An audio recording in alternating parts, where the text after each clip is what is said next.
Assalamualaikum warahmatullahi wabarakatuh.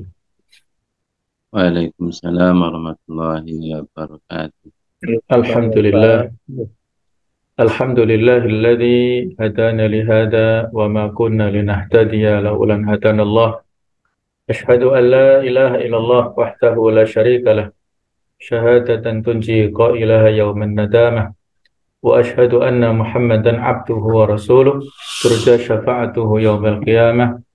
Allahumma salli wa sallim ala sayyidina wa habibina wa maulana Muhammad wa ala alihi wa ashabihi wa man sara ala nahjihi wa ta'bi ta'watihi ila yaumil qiyamah.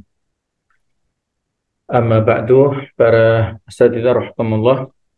Pada kesempatan ini ada tiga pesan atau tiga nasihat yang disampaikan oleh Luqman Al-Hakim. Sebelumnya, mari kita ingat kembali tokoh yang kita bahas pada kesempatan ini, yaitu Luqman. Luqman yang diberikan julukan Al-Hakim, artinya adalah yang bijaksana. Luqman diabadikan namanya dalam Al-Quran, bahkan menjadi nama satu surat dalam Al-Quran, yaitu surat nomor ke-31. Dan disebutkan di dalam surat ini nama Luqman sebanyak 2 kali, yaitu ayat 12 dan ayat ke-13. Walaqad atayna Luqmanal hikmah anishkurillah wa may yashkur fa innama yashkuru li nafsih.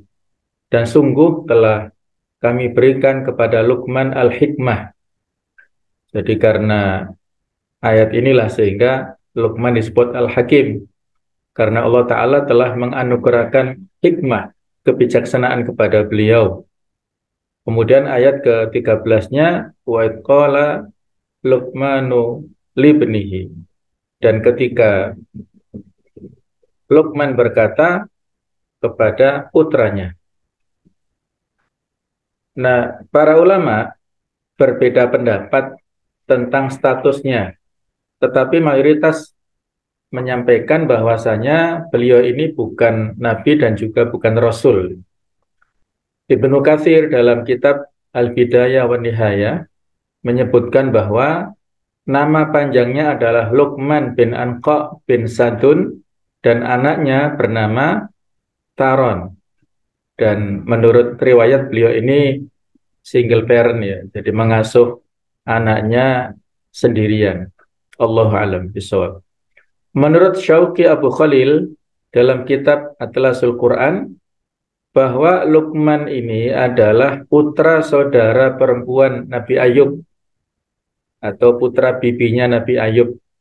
Dan ada pendapat bahwa Luqman ini hidup hingga zaman Nabi Daud alaihissalam.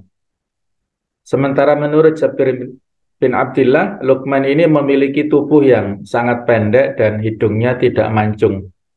Dan menurut Ibnu Jarir At-Tabari, Luqman ini seorang hamba sahaya yang dipekerjakan sebagai tukang kayu berasal dari Habasyah. Ibnu Abbas meriwayatkan bahwa Luqman Al-Hakim ini bukan nabi dan juga bukan raja. Ia hanya seorang penggembala yang dimerdekakan oleh majikannya. Ada satu kisah menarik. Pada satu saat si majikan ini memerintahkan kepada Luqman untuk menyembelih seekor kambing dengan pesan, kalau nanti sudah disembelih maka tolong ambilkan daging yang paling bagus, kasihkan kepada saya. Nah, setelah kambingnya disembelih oleh Luqman, maka diambillah lidah dan hati dari tubuh si kambing, disodorkan kepada si majikan. Nah, dalam kesempatan yang lain, majikan memerintahkan perintah yang hampir sama, yaitu potonglah seekor kambing dan ambilkan untukku daging yang paling buruk. Maka dilaksanakanlah perintah itu oleh Luqman. Setelah kambingnya disembelih, disuguhkan kepada si majikan daging yang sama ternyata, yaitu lidah dan hati. Maka majikannya bertanya, tempo hari saya suruh mengambil daging yang baik, kamu kasihkan lidah dan hati. Sekarang daging yang buruk kok maksudnya apa? Nah, maka Luqman menyampaikan bahwa seperti inilah kondisi yang ada dalam tubuh. Kalau di sini konteksnya binatang ya. Kalau kita adalah manusia, ya hampir sama. Bahwa organ tubuh lidah dan hati ini satu saat bisa menjadi organ tubuh yang terbaik.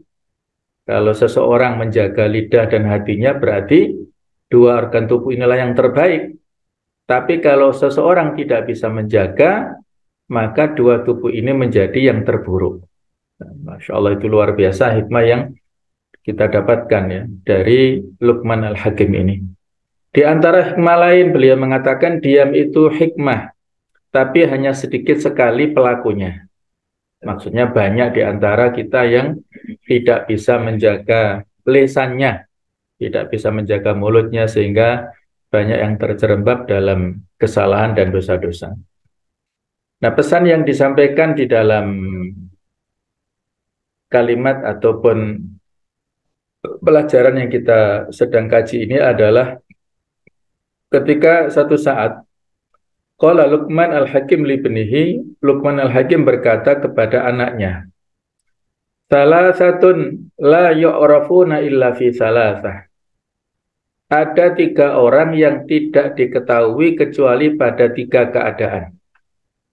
Tiga orang atau bisa tiga golongan, tiga manusia, tiga muslim atau tiga apapun lah di sini, tidak diketahui kualitasnya atau karakter yang sesungguhnya kecuali pada tiga keadaan, tiga peristiwa, tiga momentum.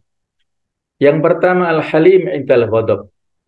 Orang yang penyabar pada saat marah. Orang itu bisa diketahui sifat aslinya, betul-betul dia adalah orang yang penyabar pada saat marahnya. Seperti apa kondisi marahnya? Yang kedua wasyuja' fil harb, yaitu pemberani saat di medan perang. Ujiannya betul-betul terlihat pada saat berada di medan perang. Yang ketiga wal akh indal haja ilaihi, saudara atau sahabat pada saat dibutuhkan. Masing-masing akan kita coba untuk hayati. Yang pertama, seseorang itu diketahui kualitas karakternya adalah al-halim indal ghadab. Orang yang penyabar pada saat dia marah. Sehingga kalau kita lihat banyak pesan yang disampaikan oleh Rasulullah SAW tentang kualitas kesabaran. Kita diuji kesabaran kita pada saat kondisi-kondisi yang mengharuskan seseorang ini marah. Bahkan Allah Ta'ala juga menyampaikan di antara karakter orang yang bertakwa adalah wal kadhiminal ghaidh, orang yang mampu untuk menahan amarahnya. Di antara pesan dalam hadis Nabawi, Rasulullah SAW bersabda, laisa syadid bisur'ah. Orang yang kuat itu bukanlah orang yang jago bergulat, kuat secara fisik, ya, berkelahi menang misalnya. Tetapi innama syadid alladhi yamliku nafsahu 'indal ghadab. Akan tetapi orang yang kuat adalah orang yang dapat menahan dirinya ketika marah. Muttafaqun alaih. Jadi kuat ukurannya dalam Islam bukan semata-mata kuat secara fisik, tetapi kuat pada saat dia mampu mengendalikan dirinya, mampu menjaga dirinya dalam kondisi dia saat itu berpotensi untuk marah. Nah, bagaimana cara untuk menghadapi ataupun meredam ya, amarah yang sedang kita alami? Di antara resepnya adalah ayat di surah Fussilat ya, ayat 34 dan nanti dilanjutkan sampai dengan 36, yaitu Allah Ta'ala berfirman, wala tastawil hasanatu wala sayyi'ah, dan tidaklah sama antara kebaikan dan kejahatan dan keburukan. Idfa' billati hiya ahsan, tolaklah kejahatan dengan cara yang lebih baik, balaslah kejahatan dengan kebaikan. Fa idzal ladzi bainaka wa bainahu adawatun ka'annahu waliyyun hamim, maka pada saat ada orang yang antara kamu dan dia ada permusuhan, seolah-olah telah menjadi teman yang sangat setia. Inilah pesan indah yang disampaikan oleh Allah Subhanahu wa Ta'ala yang hendak kita lakukan di dunia ini adalah membalas segala perilaku orang lain dengan balasan yang baik. Kalau dia memberikan kebaikan, paling tidak misalnya mengucapkan salam assalamualaikum, maka kita lengkapi waalaikumsalam warahmatullahi wabarakatuh. Kita lengkapi kebaikan yang telah dia sampaikan kepada kita. Kalau dia memberikan suatu jasa tertentu, maka harus kita balas dengan jasa yang lebih baik. Nah, kalau dia memberikan keburukan, maka hendaklah kita balas dengan kebaikan. Ada yang memberikan pesan, jadilah engkau seperti pohon, apabila dilempari dengan batu, maka dia membalas dengan buah. Yang jatuh adalah buahnya untuk dinikmati. Nah, Abdullah bin Abbas pernah menyampaikan ya, bahwasanya Rasulullah SAW membaca ayat 34 di surat Fussilat ini dan mengungkapkan, bersabar ketika marah dan memberi maaf ketika dijahati, jika itu dilakukan oleh seseorang, maka Allah akan melindungi mereka dan musuh akan takluk pada mereka. Inilah hikmah kesabaran ya, memberi maaf kepada orang lain, maka justru Allah Ta'ala akan memberikan perlindungan dan akan mengalahkan seseorang dari musuh-musuhnya. Kemudian di ayat ke-35, wa ma yulaqaha illa alladziina sabaru wa ma yulaqaha illa dzu hadzin 'adzim. Dan sifat-sifat yang baik itu tidak akan dianugerahkan kecuali kepada orang-orang yang sabar, dan tidak dianugerahkan kecuali kepada orang-orang yang mempunyai keberuntungan yang besar. Anas bin Malik itu pernah menyampaikan bahwasanya Rasulullah SAW bersabda, barang siapa yang mampu mengendalikan amarahnya, maka Allah akan menghindarkan siksa darinya. Dan barang siapa yang mampu menjaga lidahnya, maka Allah akan menutup auratnya, akan menutup aibnya, akan menghapuskan kesalahan-kesalahannya, memberikan ampunan kepadanya. Nah, itulah fadilah kita mampu mengendalikan amarah, mampu bersabar dalam segala kondisi, membalas segala macam keburukan dengan kebaikan. Ini yang saya bacakan tadi ya. Kemudian Mu'adz bin Jabal memberikan resep kepada kita semuanya, menceritakan, melaporkan ataupun mentransfer ulang apa yang beliau dapatkan dari Rasulullah SAW pada saat kita dalam kondisi marah. Maka di antara resepnya itu adalah yang disampaikan oleh beliau. Jadi satu saat Rasulullah melihat dua orang lelaki yang saling mencela. Salah seorang di antara mereka marah.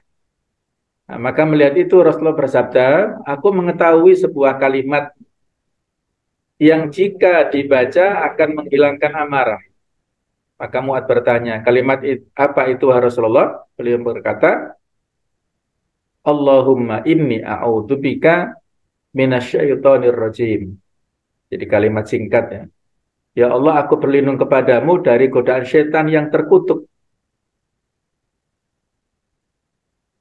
Ya kalau susah, a'udzubillahi minasyaitonir rajim ya. Apa-apa, sama saja maknanya. Tapi kalau kita ikutaan di Rasulullah, kita ikuti petunjuk beliau, sunnah beliau, maka kita hafalkan, kita baca kalimat ini.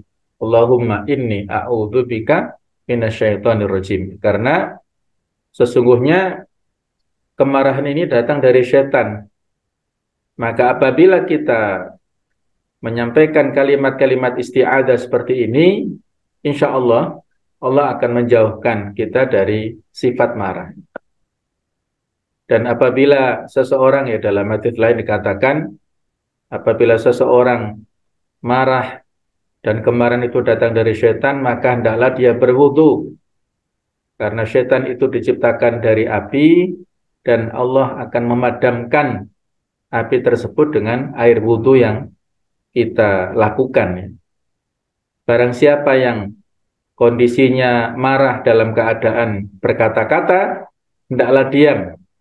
Karena kalau biasanya orang yang suka marah dan dia ngomong-ngomel terus, maka tidak terkontrol. Ya. Kalimat-kalimat celaan dan lain-lain itu akan keluar tanpa kendali. Lebih baik diam. Kalau dia kondisi marah sedang berdiri, maka hendaklah duduk. Kalau kondisinya duduk masih marah, hendaklah berbaring. Kalau perlu tadi setelah wudhu tadi adalah sholat 2 rakaat. Nah, untuk minta perlindungan kepada Allah Ta'ala. Inilah resep-resep yang telah diajarkan kepada kita semuanya. Ya, poin yang pertama, al-halim indal ghadab. Orang yang penyabar itu baru diketahui kualitas kesabarannya pada saat dia dalam kondisi yang marah. Potensi marah dia bisa meredam dengan baik. Yang kedua, di antara 3 hal yang menjadi tazkis ataupun ujian bagi setiap orang dalam hal keberanian, wasyuja'in fil harb, yaitu keberanian pada saat perang ya. Mohon maaf ada kekeliruan di sini ya. Harusnya adalah wasyuja' fil harb, yaitu orang yang berani pada saat di dalam peperangan. Asyaja'a artinya keberanian ya. Kalau asyuja' adalah berani. Asyaja'a sifat berani ini adalah lawan daripada al-jubn atau pengecut. Disebutkan ya oleh para ulama kita di antara makna syaja'ah. Syaja'ah adalah salah satu akhlak terpuji yang harus dimiliki oleh para muslim. Dalam kamus bahasa Arab, makna syaja'ah mengacu pada keberanian atau keperwiraan. Adapun secara etimologi, secara bahasa ya, etimologi kalau terminologi adalah secara istilah. Secara bahasa, syaja'ah ini berarti berani dan lawan katanya adalah al-jubn yang artinya pengecut. Orang yang memiliki sifat syaja'ah berani membela kebenaran dan siap menanggung resiko apapun yang akan menimpa dirinya serta keluarganya. Selain itu, dalam diri pemilik sifat syaja'ah akan timbul rasa takut untuk berbuat yang tidak benar atau melakukan perbuatan yang dilarang oleh Allah Subhanahu wa Ta'ala. Keberanian yang dimiliki dilandasi dengan kebenaran.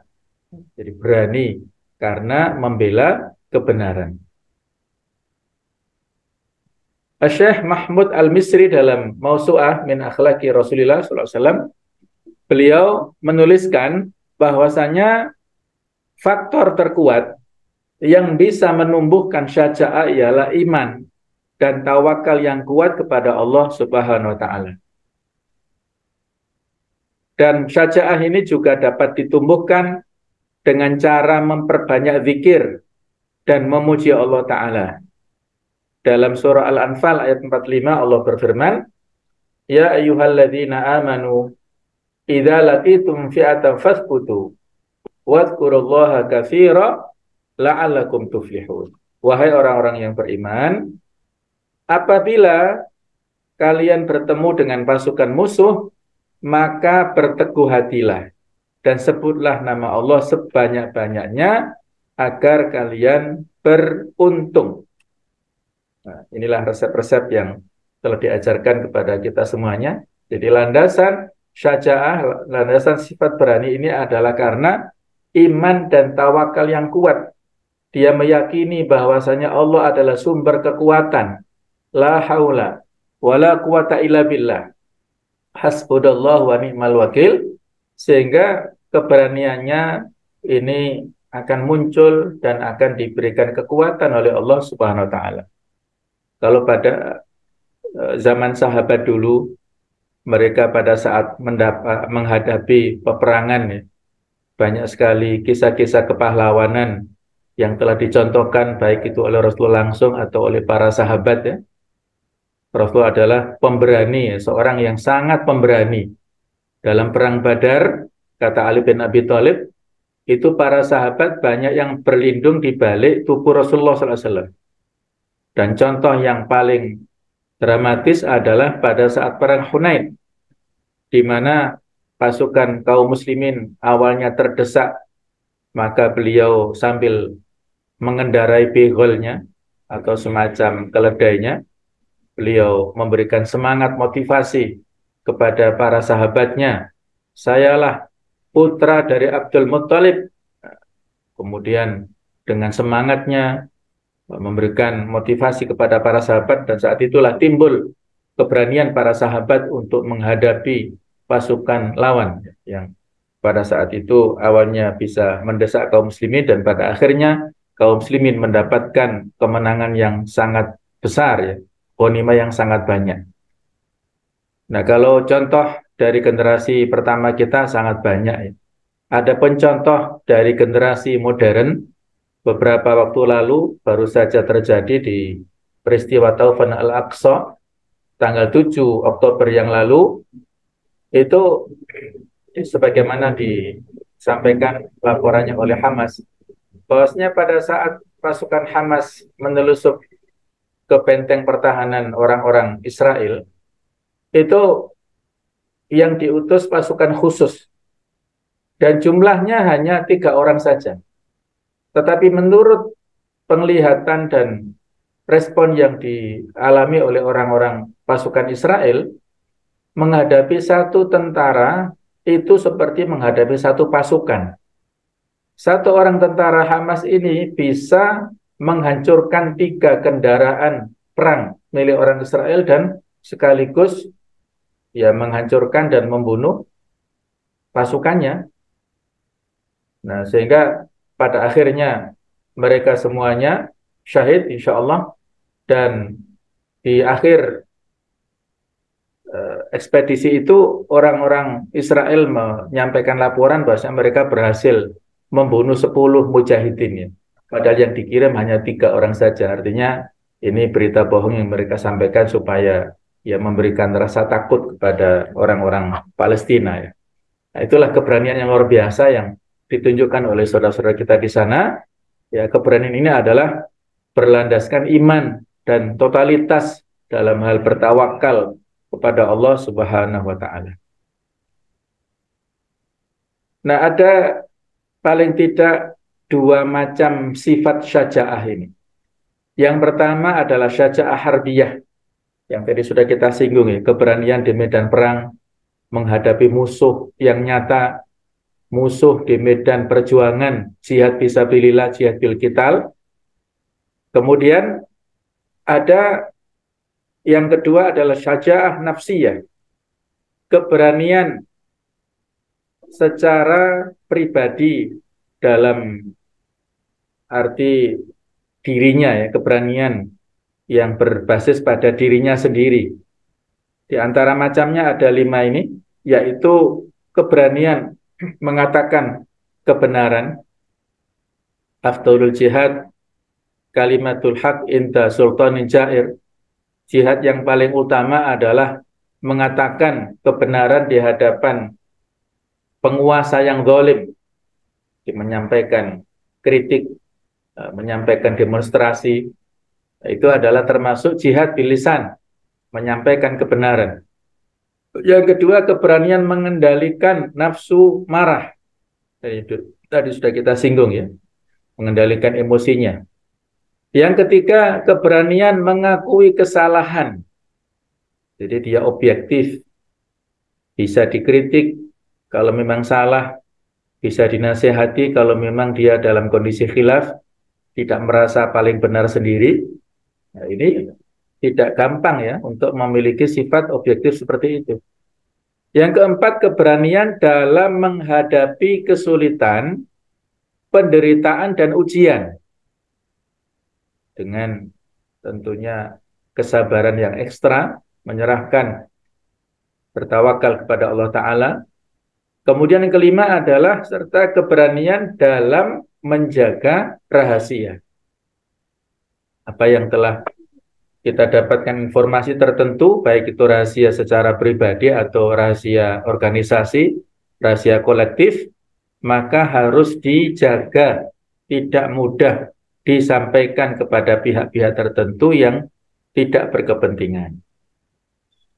Baik, berikutnya, yang ketiga adalah seseorang itu diketahui kadar kualitasnya adalah wal-akh intal haja ilaihi, yaitu seorang saudara, seorang sahabat pada saat dibutuhkan. Maka hendaklah kita mengenali siapakah sahabat atau saudara sejati kita itu. Sebagaimana Yahya bin Mu'adz rahimahullah pernah berkata, saudaramu seagama itu adalah orang yang memberitahukan atau menunjukkan kepadamu tentang aib-aibmu, kekuranganmu. Sedangkan sahabatmu yang sejati itu adalah orang yang mengingatkanmu tentang dosa-dosamu. Ya, hampir sama ya. Jadi di sini orang yang sahabat atau saudara ini berarti dia yang objektif ya pada saat berhadapan ya, berinteraksi dengan kita.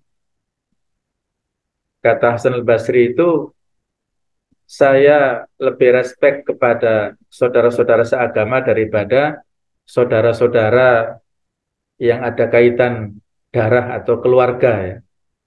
Kalau berkumpul dengan keluarga, dengan saudara-saudara yang ada pertalian darah itu, mereka mengingatkan tentang dunia. Tetapi kalau berkumpul dengan saudara fillah, saudara seagama, seakidah, itu mereka mengingatkan tentang akhirat, insya Allah ya. Mengingatkan tentang masalah ibadah, tentang persiapan untuk kehidupan akhirat. Itulah, saling mengingatkan dalam kebaikan. Ada beberapa pesan dari Ali bin Abi Thalib, diantaranya, seorang teman tidak bisa dianggap sebagai teman sampai ia diuji dalam 3 kesempatan. 1, pada saat dibutuhkan. 2, sikapnya di belakang kamu. 3, setelah kematianmu. Nah, itulah ujian ya, teman yang sesungguhnya pada 3 kesempatan ini. Kalau kata Syekh Abdul Azzam itu memberikan pesan begini, seorang saudara al-akh as-shadiq, seorang saudara yang sejati yang sebenarnya itu adalah pada saat ketika berjumpa dengan kita itu memberikan nasihat, menunjukkan aib, kekurangan kita. Tetapi pada saat dia di belakang kita, tidak bersama dengan kita, maka dia menceritakan tentang kebaikan-kebaikan kita. Itulah seorang akh as-shadiq ya. Kalau sekarang mungkin kebalikannya. Di hadapan kita seolah-olah, Masya Allah, luar biasa sikap baiknya, tetapi di belakang kita berghibah, namimah, dan menceritakan aib-aib kita ya, sehingga tidak menjadikan tidak kondusif lah ya dalam persaudaraannya ini. Ada lagi pesan dari Ali bin Abi Thalib, jumlah teman yang kamu miliki banyak ketika kamu menghitungnya. Akan tetapi itu akan menjadi sedikit ketika kamu sedang dalam situasi sulit. Betul ya? Jadi kalau mungkin secara fisik banyak teman di kontak HP kita itu berapa ribu itu, banyak sekali. Tapi di antara ribuan itu siapa yang care, yang peduli dengan kita dalam kondisi sulit? Ya mungkin bisa dihitung hanya beberapa saja. Itulah pesan dari Ali bin Abi Thalib. Kemudian kata Al-Imam Asy-Syafi'i rahimahullah, teman, jangan kamu hitung temanmu itu di saat senang, tetapi hitung temanmu di saat susah. Mereka itulah teman yang sejati, sahabat sejati yang selalu ada di saat senang dan susah, yang menginginkan kebahagiaan bersama di dunia dan di akhirat. Sehingga dalam hadis dikatakan oleh Rasulullah SAW, al-mar'u ma'aman habba.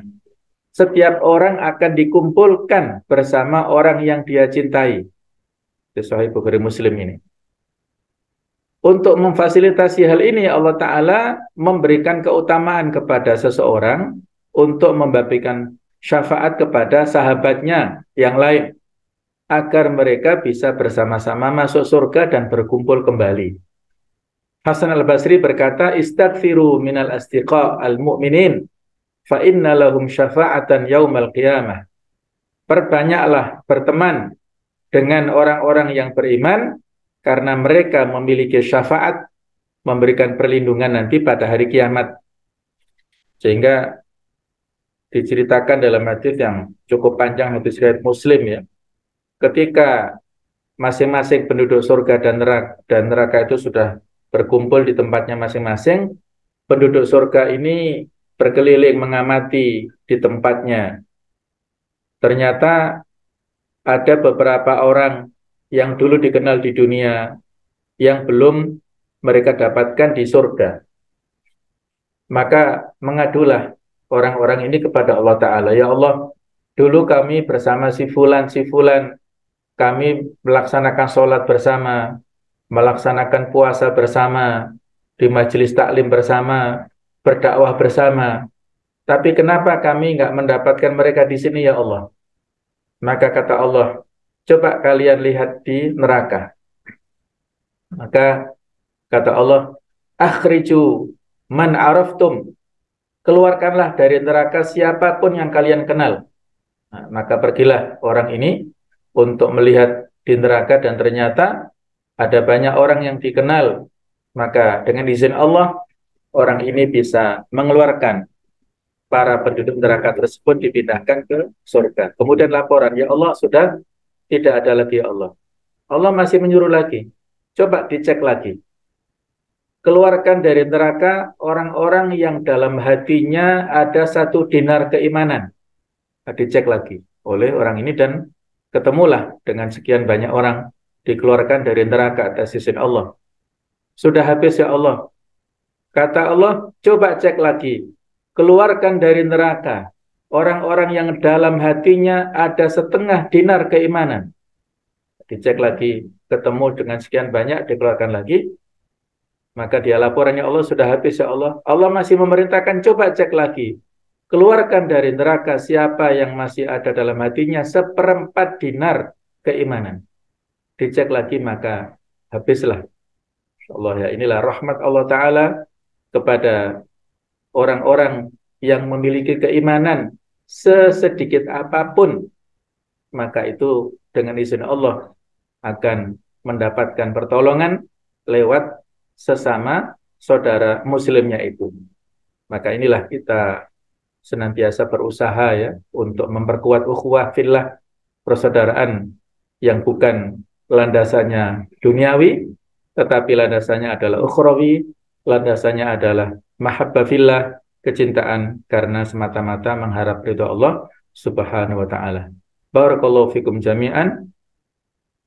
Allahumma fiq ila aqwamit thoriq wal hadi ila sawa'is sabil. Wassalamualaikum warahmatullahi wabarakatuh.